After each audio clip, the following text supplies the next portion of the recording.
exchange Kraken will be marking its 15th anniversary in 2026, making it the veritable granddaddy in this still young industry. The market has gotten a lot more crowded in that time and more established. With more on where the industry is going from here, we're joined by Arjun Sethi. He is Kraken co-CEO. Thanks for being here, Arjun. Thanks for having me. I do want to ask about price first, because there is some interesting price action today. We've seen Bitcoin fall below 100,000. How closely do you watch the prices, and how much is traffic on your platform correlated to the price of Bitcoin and other cryptocurrencies? Yeah, just like any other asset, the more it goes up, there's speculation around it, so people get interested in it, and then they try to buy the asset. When it goes down, you tend to get a little bit more negative news, but that's across every asset class, crypto, ETFs, stocks, shares, et cetera. So are you concerned at all that with that volatility that, that there is this drop in traffic, and how long do you think that this drop in crypto could last? Yeah, so for our platform, we have over 400 plus crypto-related assets. We have all of the stocks and ETFs in the United States, as well as some international stocks that are going to be on the platform soon. So for us, it's across the board. One thing I think that's important is if you just look at the general slope of crypto, Bitcoin from 6,000 to 15,000 to 25, back to 8 to 50, back to 16, then 80, et cetera. You always have these curves that have continued to change for all asset classes. And I think what's much more important is what is the thesis behind why you'd want to buy Bitcoin or Ethereum or any of these assets versus hold a dollar or any other shares.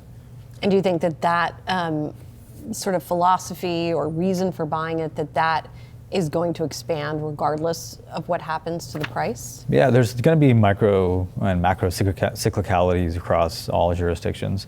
So the U.S. perspective is that we'll take a look at traditional markets, but we're in Australia, Canada, United States, UK, Greater Europe, et cetera, and then the rest of the world. All of these markets, in some cases, they don't have access to their own equities markets. So they're looking to buy assets that they consider safe. Most of the time, those assets are US assets. And crypto is one of those as well. So Bitcoin, Ethereum, the alts, Solana, et cetera, become sort of more synonymous with safety over time. And then the next phase of safety has been US treasuries, which are stable coins, and then tokenized equities have been like a huge boon for us and other platforms as well, which is essentially similar to US treasury as an asset that's safe. People want access to McDonald's, S&P 500, NVIDIA, et cetera. And I think that's great because you're leveraging the global liquidity, global access, global distribution through any global platform out there to be able to get access to these assets no matter where you are in the world, no matter what platform you use. I do want to get more into tokenization, but first to kind of take a step back here for people who aren't as familiar perhaps with Kraken. You guys have a lot of traffic internationally as well. There are a lot of crypto platforms now. As I mentioned, you guys have been around for a long time, but there are a lot of crypto platforms that are accessible here in the US, and we're seeing an increasing number because existing platforms like a Robinhood, for example, has gotten more and more into crypto. So how should people think about Kraken? What is the identity of Kraken versus some of those other platforms? Yeah, so I'd take a step back in that the TAM is large, right? The total addressable market around how to get people access to these financial products in the first place. So over time, you've seen a lot of these fintech companies just give broader access, underbanked. You have neobank services, et cetera, sort of converging on giving people access to any type of yield or savings. So the way to sort of think about it is you have all this open access. We talk about open internet, open banking, et cetera. Well, worldwide, that hasn't really happened that much. And so the first new movement worldwide in terms of distribution is mobile phone, access to internet, and now a global internet capital markets, which is essentially crypto. And then you're moving assets into that. And so we've been worldwide since day one. We've been fully remote since day one. So it just gives us access to a larger pool of customers. I think what has always made us different, frankly, is outside of core features is our culture. So what do we stand for? We stand for your property and your money is yours. It's your sovereign property, similar to how we think about our own freedoms and assets here in the United States. We want to be able to bring your assets, similar to how we think about crypto, is like it's interoperable. You can move it the way you want to. If you want to opt into a program that gives you a certain amount of yield, then you go to who you trust. And so we're vertically integrated in that way, which is we're an exchange like NASDAQ, and then we have an interactive broker-style platform for you to be able to use our products to be able to buy any of these assets that you want. And so crypto is where we started. Crypto native is how we were born. But those principles are what carries us for all the other products that we give access to. So, a lot of people talk about financial inclusion. I think of it more as how do we get more and more participants to get into the ecosystem. Crypto is the rails in the back end for us, and in some cases it's freedom to do whatever you want with your money. But the ability to have freedom to do what you want with your money is to be able to have forward mobility in the first place. So at a time where we're talking about, how do I participate in the capital markets, we're talking about socialism in some cases, what do I actually get for my money and who are the services that I use? I think the traditional institutions are capped to high net worth individuals and larger folks that have pooled capital for better products. We want to bring all of those products to everyone worldwide.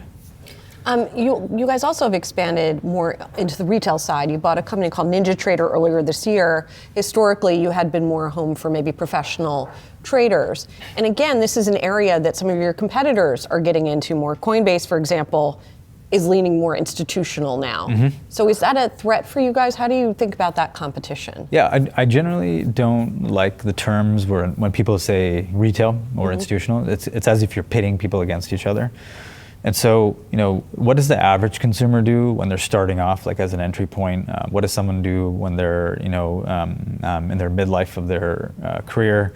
And then what does a high net worth individual do? Like that's the aspiration for everyone, right? Like whatever your asset might be from your job where you get paid a salary plus a bonus and maybe equity depending on how you work. And so worldwide, these things are changing. And so the way in which we categorize our customers is that we started off with an exchange for active traders and professional traders worldwide. They eat the same, they think the same, they read the same, they were educated the same. Purchasing power parity is very similar worldwide.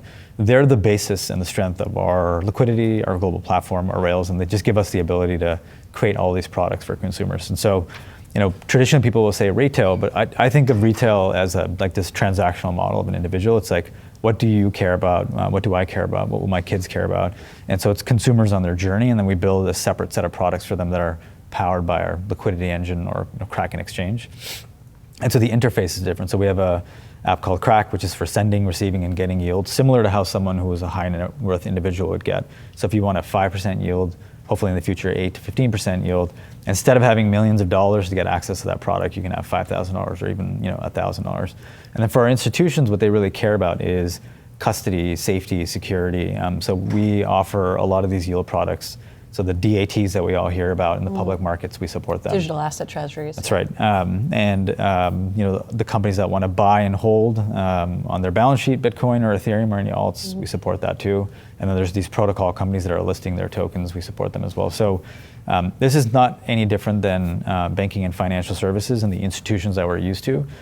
We are building institutional products, but they are supported by our customers in the first place. And we consider, as a part of our ethos, free and fair and level playing field. So a professional trader, a consumer, or an institution, when they come onto our platform, they're able to trade, store, save, get products all at equal access. You mentioned tokenization a little bit, and I know you guys have a tokenized stock product outside of the US called X Stocks, right?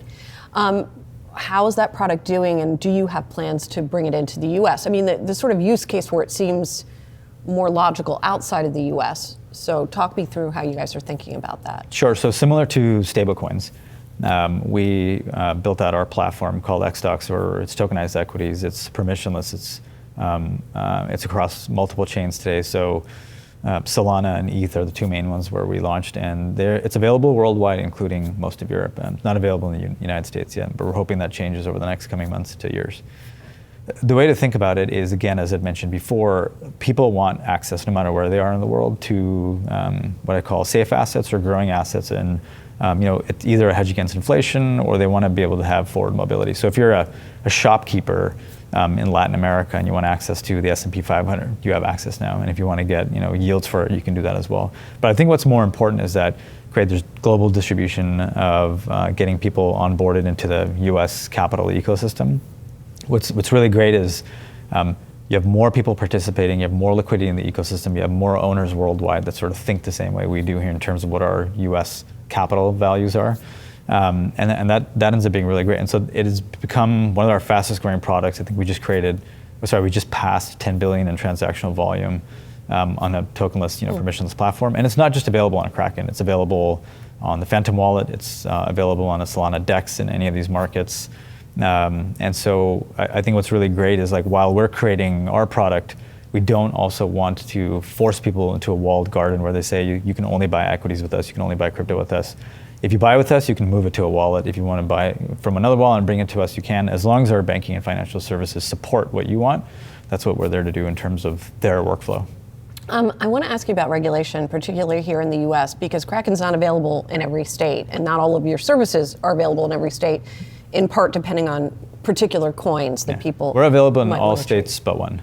All states but one. What's the one state where you're not available? We're still not available in New York today. New York, which is where we sit right now. So do you think that's going to change? And do you, as I said, even if you're available in all states, there are certain things that are not necessarily available in all states. Do I have that right? No, we're available with about 99.9% of all our products in all states. Do you think New York's going to change? And do you think in general you're going to see more loosening of regulation here in the US? Yeah, I don't think it's about loosening of regulations. This is kind of the sort of the proverbial thought is that if there's any change in the way in which regulations are structured, that you're not protecting the consumer, right? Consumer protection is at the, like trust, safety, and consumer protection has to be at the forefront.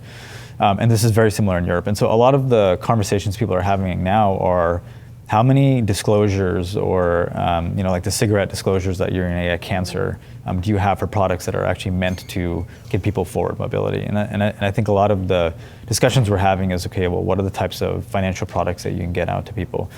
And so in New York specifically, I can't speak to like what they're thinking, but in the United States, we had the Genius Act, which is around legitimizing one-to-one backed treasury yields into stable coins. And then the next phase is going to be what people call market structure, or the Clarity Act that passed the House, which is like what are the ways in which you can get financial products now through the exchanges into the United States. And so once that happens, I think what's going to be great is it'll be a flood of innovation, a flood of capital, a flood of products that can come in and actually start innovating with us, not just one or two companies. Finally, I want to ask you, you might have seen the headline that Grayscale filed for its IPO today. There's been a lot of crypto IPOs this year. What are you guys waiting for? Look, I think the best way to run a company is to be prudent and disciplined, first and foremost, and also who are your customers and who do you cater to? So we've got 3 large constituents, and what we want to be able to do is talk to them about we're financially sound. We know how to have our own risk management around how we run our company. We have enough capital on our balance sheet today as a private company, and that we don't race to the door as quickly as possible. The fear of missing out because everyone else is doing it. And so I think what's good about these companies coming out first is that they are educating the market on what's good and what's bad, what margin looks like, how do you make money, et cetera. I think for us, we're going to do it how we think about what public markets mean, in terms of access to capital or trust when our clients want it. All right, thanks so much, Arjun. Appreciate it. Thanks for having me.